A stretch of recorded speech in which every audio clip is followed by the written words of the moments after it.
Marine فتح ہے، اس کی لاش، اس کی میت جو ہے وہ آج تک محفوظ ہے۔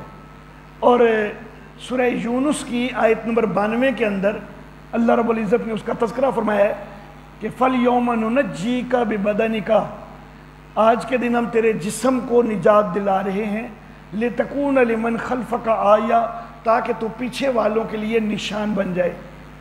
اب یہ قرآن حکیم نے یہ بات فرمائی آج سے 1500 سال پہلے، اور جس وقت قرآن حکیم نے یہ بات فرمائی ہے کہ تیرے جسم کو ہم نجات دلا رہے ہیں، اس وقت دنیا میں کوئی بھی نہیں جانتا تھا کہ فرعون کا جسم محفوظ موجود ہے۔ جو فرعون غرق ہوا تھا اس کا جسم محفوظ موجود ہے، یہ کوئی نہیں جانتا تھا جس وقت قرآن حکیم نازل ہوا ہے۔ اللہ اللہ 1898 کے اندر، 1898 عیسوی کے اندر اس کی میت دریافت ہوئی ہے، اس سے پہلے کوئی نہیں جانتا تھا۔ فرعونوں کا یہ 19واں خاندان ہے۔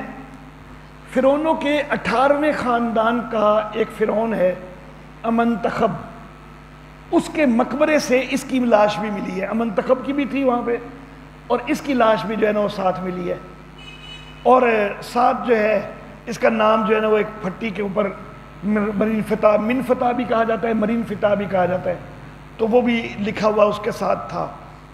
ہوا یہ کہ سمندر کے اندر، بحیرہ کلزم کے اندر یہ غرق ہوا ہے، تو سمندر نے لاش باہر پھینک دی۔ اب کسی نے اس کو جو ہے وہ پٹیاں وغیرہ میں لپیٹ کے تو اس نے اس کو امنتخب کے مقبرے میں رکھ دیا۔ لیکن بہرحال نبی اکرم صلی اللہ علیہ وسلم کے دور میں اس حقیقت سے کوئی بھی باخبر نہیں تھا۔ یہ قرآن حکیم کا معجزہ ہے کہ قرآن حکیم نے اس وقت یہ بات اس کی اطلاع دی، اور 1898 میں وہ لاش دریافت ہوئی۔ 8 جولائی 1907 اس کے جسم کو غلافوں سے نکال کے تو اس کا معائنہ کیا گیا، اور اس وقت جو ہے یہ یقین ہوا کہ یہ وہی ہے کہ جو ڈوبا تھا، کیونکہ اس کے جسم اور جسم کے اوپر جو پٹی ہے اس کے درمیان نمک کی تہ نظر آئی۔ حالانکہ باقی جو ممیاں دریافت ہوئی ہیں کئی فرعونوں کی، ان کے اوپر جو پٹیاں ہیں ان کے اور جسم کے درمیان کوئی نمک کی تہ نظر نہیں آتی، اس کے جسم میں نمک کی تہ نظر آئی۔ اس سے پتہ چلا کہ یہ ڈوبا تھا، اس کے اندر سمندر کا پانی گیا تھا، اور سمندر کا پانی ہوتا ہے نمکین۔ اس کے بعد میں کسی نے پٹیوں پہ لپیٹ دیا، اور وہ اس کے جسم کے مساموں سے وہ نمکیات باہر آئے، اور وہ ایک تہ سی جو ہے نمکین بن گئی اس کے جسم اور پٹیوں کے درمیان۔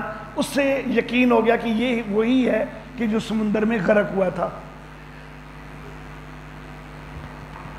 جون 1975 کے اندر دوبارہ اس کے اوپر مزید تحقیقات بھی ہوئیں، اور مورس بوکائیے فرانس کے ایک جو ہے سائنسدان تھے، انہوں نے بھی اس کے جسم پر تحقیقات کی، اور وہ اسی وجہ سے مسلمان ہو گئے تھے کہ اس حقیقت سے کوئی باخبر نہیں تھا کہ اس فرعون کا جسم محفوظ ہے، اور قرآن حکیم نے آج سے 1400-1500 سال پہلے بتا دیا، تو یہ پھر قرآن یقیناً اللہ کی کتاب ہے۔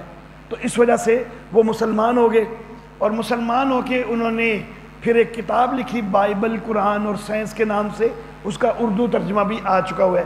فرانسیسی کے اندر انہوں نے کتاب لکھی، بڑی بہترین کتاب ہے۔ تو بہرحال اذهب الى فرعون انه طغى، فرعون کی طرف جا، اس نے سرکشی کی ہے۔ مزید انشاءاللہ آئندہ درس میں۔ وآخر دعوانا ان الحمد للہ رب العالمین۔